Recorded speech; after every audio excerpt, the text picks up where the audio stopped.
ಪ್ರತಿನಿತ್ಯ ನಿಮ್ಮ ಹಿತ್ತಲಲ್ಲಿ ಸಿಗುವ ಈ ಗಿಡದ 4 ಎಲೆಗಳನ್ನು ತಿನ್ನುವುದರಿಂದ ನಿಮ್ಮ ಗ್ಯಾಸ್ಟ್ರಿಕ್ ಹಾಗೂ ಅಜೀರ್ಣ ಸಮಸ್ಯೆ ಚುಟಿಕೆಯಲ್ಲಿ ಮಾಯವಾಗುತ್ತೆ. ಪುದೀನವು ಆರೋಮೆಟಿಕ್ ವಿವಿಧೋದ್ದೇಶ ಮೂಲಿಕೆಯಾಗಿದ್ದು ಇದನ್ನು ಅಡುಗೆ, ಚಹಾಗಳು ಮತ್ತು ಇತರ ಅನೇಕ ಉತ್ಪನ್ನಗಳಲ್ಲಿ ಬಳಸಲಾಗುತ್ತದೆ. ಪುದೀನದಲ್ಲಿ ಹಲವಾರು ಪೋಷಕಾಂಶಗಳು ಮತ್ತು ಔಷಧೀಯ ಗುಣಗಳಿದ್ದು ಇದು ಆರೋಗ್ಯಕ್ಕೆ ತುಂಬಾ ಪ್ರಯೋಜನಕಾರಿಯಾಗಿದೆ. ಪುದೀನದಲ್ಲಿ vitamin A, vitamin C, vitamin ಬಿ6, ಕಬ್ಬಿಣ, ಪೊಟ್ಯಾಸಿಯಂ, ಮೆಗ್ನೀಸಿಯಂ, ಕ್ಯಾಲ್ಸಿಯಂ ಮತ್ತು ಫೈಬರ್ ಹಾಗೂ ಆಂಟಿಆಕ್ಸಿಡೆಂಟ್ಗಳಲ್ಲಿ ಸಮೃದ್ಧವಾಗಿದೆ. ಪುದೀನ ಜೀರ್ಣಕ್ರಿಯೆಗೆ ತುಂಬಾ ಒಳ್ಳೆಯದು. ಇದು ಹೊಟ್ಟೆ ಉಬ್ಬುವಿಕೆ, ಗ್ಯಾಸ್, ಅಜೀರ್ಣ, ಉದರಶೂಲೆ ನೋವು ಕಡಿಮೆ ಮಾಡುತ್ತದೆ.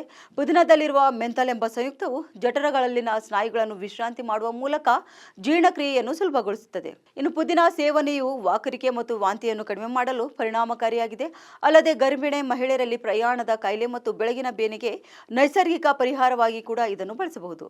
ಪುದೀನ ಬಾಯಿಯ ದುರ್ವಾಸನೆಯನ್ನು ಹೋಗಲಾಡಿಸುತ್ತದೆ. ವಸಡುಗಳನ್ನು ಕೂಡ ಆರೋಗ್ಯವಾಗಿಡುತ್ತದೆ. ಇದು ಬಾಯಿಯಲ್ಲಿರುವ ಬ್ಯಾಕ್ಟೀರಿಯಾವನ್ನು ಕೊಲ್ಲಲು ಸಹಾಯ ಮಾಡುತ್ತದೆ. ಪುದೀನದಲ್ಲಿರುವ ಮೆಂಥಲ್ ತಲೆನೋವು ನಿವಾರಿಸಲು ಸಹಾಯ ಮಾಡುತ್ತದೆ. ಅಷ್ಟೇ ಅಲ್ಲದೆ ಪುದೀನ ಎಣ್ಣೆಯನ್ನು ಹಣೆಯ ಮೇಲೆ ಹಚ್ಚುವುದರಿಂದ ತಲೆನೋವಿನ ಉಪಶಮನ ದೊರೆಯುತ್ತದೆ. ಈ ಮಾಹಿತಿ ನಿಮಗೆ ಇಷ್ಟವಾದಲ್ಲಿ ತಪ್ಪದೇ ನಮ್ಮ ಪೇಜ್ಗೆ ಫಾಲೋ ಮಾಡಿ.